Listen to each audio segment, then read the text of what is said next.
안녕하세요. 커먼아인입니다. 올해는 모두에게 힘든 한 해였던 것 같습니다. 고급 와인 시장도 예외는 아닌데요. 와인 종합지수 리벡스가 발간한 연간 고급 와인 시장 동향평가 보고서에 따르면 올해 주요 와인 지수들이 모두 두 자릿수로 하락했습니다.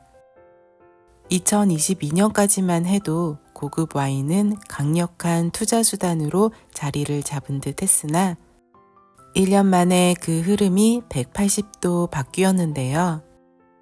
고급 와인 산업의 벤치마크 지수인 리벡스 와인 100, 1등급 와인의 동향을 확인할 수 있는 파인 와인 50, 고급 와인 2차 시장의 포괄적인 지표를 확인할 수 있는 파인 와인 1000, 모두 10% 넘는 하락세를 보였네요.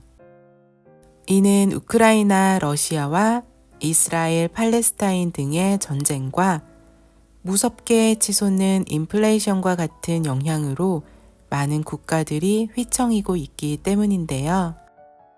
일부는 금과 같은 안전한 투자로 돌아가기도 합니다.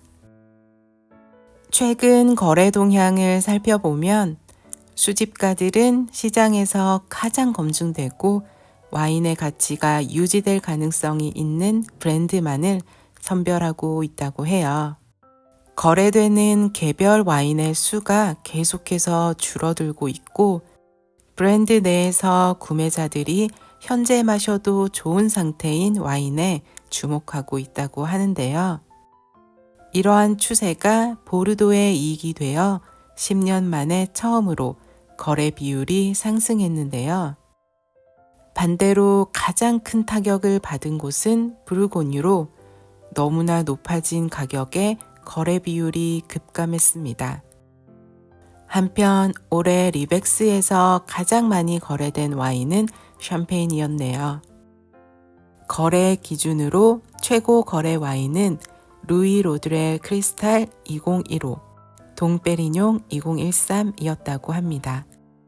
리벡스 보고서에서는 지금의 상황을 베어마켓에서 흔히 발생하는 교착 상태에 도달했다고 평가했습니다. 구매자들은 현재 시장 가격으로 와인을 사려 하지 않고 판매자들은 가격을 낮춰 손실을 감수하는 것을 꺼리는 것이죠. 양쪽의 타협이 이루어지지 않는다면 재고는 계속 쌓여갈 것입니다. 오늘 지난 시간에 이어 오크 이야기를 마무리 지으려 합니다. 오크의 영향은 다양한 요인에 의해 결정되는데요. 하나씩 간단하게 짚고 가보죠. 와인 메이킹에서 선호되는 주요 수종은 유럽산 참나무와 미국산 참나무입니다. 유럽산은 프랑스, 헝가리, 크로아티아의 슬라보니아에서 주로 생산되고 미국산은 미주리주를 포함한 중서부에서 주로 발견됩니다. 프렌치 오크는 결이 더 곱고 밀도가 높아 오크락톤과 산소가 상대적으로 덜 전달됩니다. 헤이즐넛과 스모키한 향, 정향과 삼나무 등의 풍미가 부드럽게 표현되고 크리미한 질감을 부여하죠. 반면 아메리칸 오크는 산소 유입이 더 잘 이루어지고 바닐라, 캐러멜, 코코넛 빅, 계피 등의 향신료, 토스트 향미 성분이 더 강하게 표현됩니다. 섬세한 와인에는 프렌치 오크를, 볼드하고 강렬한 와인에는 아메리칸 오크가 이상적이죠. 가장 높은 품질을 자랑하는 오크는 1600년 중반에 국가의 지휘 아래 조성된 프랑스 숲에서 자란 것입니다.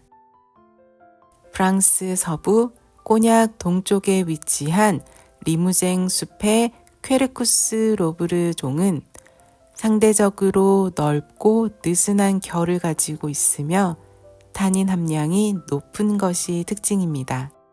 프랑스 중부에 위치한 알리에 숲의 나무는 결이 촘촘한 퀘르쿠스 페트라에아 종이 자라며 부드럽고 균형 잡힌 타닌과 유게놀 함량이 높아 정향 풍미가 더 드러난다고 알려져 있으며 알리의 바로 옆에 붙어 있는 트롱세에서는 굉장히 촘촘하고 미세한 결의 나무로 조금 더 달콤한 뉘앙스와 매끄러운 타닌이 입안을 부드럽고 풍성하게 감싸줍니다. 프렌치 오크는 높은 품질을 인정받은 만큼 가격 또한 높습니다. 이는 품질뿐 아니라 오크통 제작 과정에서의 효율성이 떨어지기 때문인데요. 프렌치 오크는 결이 더 촘촘하고 방수성이 낮아 결을 따라 나무를 쪼개야 하는데 나무의 20에서 25%만을 사용하게 됩니다. 하지만 톱질이 가능한 아메리칸 오크는 최소 2배 더 생산할 수 있고 공정 속도 또한 높아 생산성이 훨씬 좋습니다. 또한 시즈닝 과정도 가격 차이에 한몫합니다. 가마에서 6에서 8주 정도로 빠르게 건조하는 아메리칸 오크에 비해 프렌치 오크는 야외에서 최소 2년을 시즈닝해야 하기 때문입니다. 오크통의 토스팅 수준도 와인의 스타일에 영향을 미칩니다. 오크의 종류마다 조금씩 차이는 있으나 가장 약하게 라이트 토스트한 경우 아몬드와 정향과 같은 달콤한 향신료의 향이 돋보입니다. 화이트 와인과 같이 섬세한 와인에 부드럽고 달콤한 풍미와 타닌을 부여하고자 할 때 사용하죠.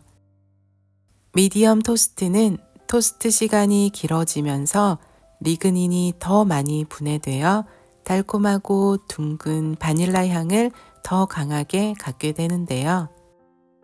구운 견과류와 커피, 토피, 모카의 향까지 복합적으로 표현되어 풍미 강렬한 와인에 이상적입니다. 그리고 헤비 토스트는 깊고 스모키한 로스팅된 커피와 버터스카치, 캐러멜 등이 풍미가 뚜렷하게 보여지고 실키한 타닌에 영향을 미칩니다. 무조건 새 것이 좋을 것만 같지만 의외로 여러 번 사용된 오크통을 선호하는 경우가 많습니다. 새 오크통을 사용하면 와인은 토스트 풍미가 뚜렷하고 빠르게 추출할 수 있고 타닌과 구조감 등을 확실하게 얻게 되죠. 그리고 기대하는 와인 스타일을 정확하게 표현할 수 있습니다. 반면 한 번, 두 번 우려낸 티백과 같이 오크통을 사용하면 할수록 그 효과는 줄어들죠. 사실 한 번이라도 사용한 오크통은 그 사용감이 엄청난 차이로 나타납니다. 사용한 오크통은 풍미, 타닌, 구조감 변화에 있어 와인에 큰 영향을 미치지는 못하지만 여전히 극소량의 산소가 드나들며 와인의 화학적 변화를 일으키죠.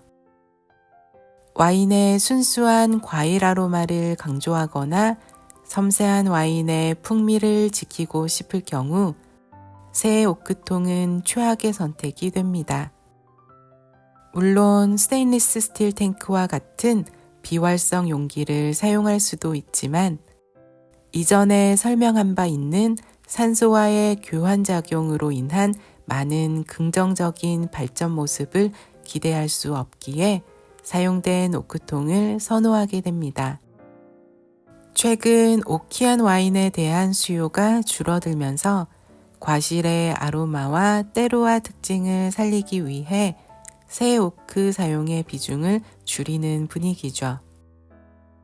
일반적으로 오크통은 2에서 3년 사용한 오크통까지 사용하는 편입니다. 4년 이후 사용한 오크통은 더 이상 와인의 풍미를 부여하지 못하기에 사용하지 않으며 일부 쉐리, 포트, 스위트 와인 생산에 사용된 오크통은 위스키나 럼 생산에 사용하기도 합니다. 마지막으로 오크통 사이즈에 대한 이야기입니다. 4리터부터 3만 리터가 넘는 다양한 오크통이 있으며 일반적으로 보르도에서 사용하는 225리터의 바리크를 기준으로 말하죠. 750ml 기준으로 300병의 와인을 병입할 수 있으며 부르고뉴에서는 228리터로 3리터 더 큰 용량을 사용합니다. 이렇게 작은 통에서는 와인이 나무 표면과 접촉하는 면적이 늘어나기에 상대적으로 더 강렬한 영향을 미치죠. 토노는 일반적으로 규정화된 용량에 대한 지침 없이 나무통을 의미하는 단어이지만 보통 400, 500, 800리터짜리를 주로 사용합니다. 1000리터에서 3만 리터 이상의 푸드르와 보띠 같은 대형 오크통은 오크 풍미는 매우 제한적이며 나무판의 두께가 두꺼워 외부 온도의 차단 효과가 좋고 산소 투과율도 낮아서 사실상 보관을 위한 용도로 사용하는데요. 이러한 대형 통은 수명이 더 길어서 수십 년 이상 재사용하기도 합니다. 오크통은 하나당 약 600에서 1200달러로 가격이 만만치 않습니다.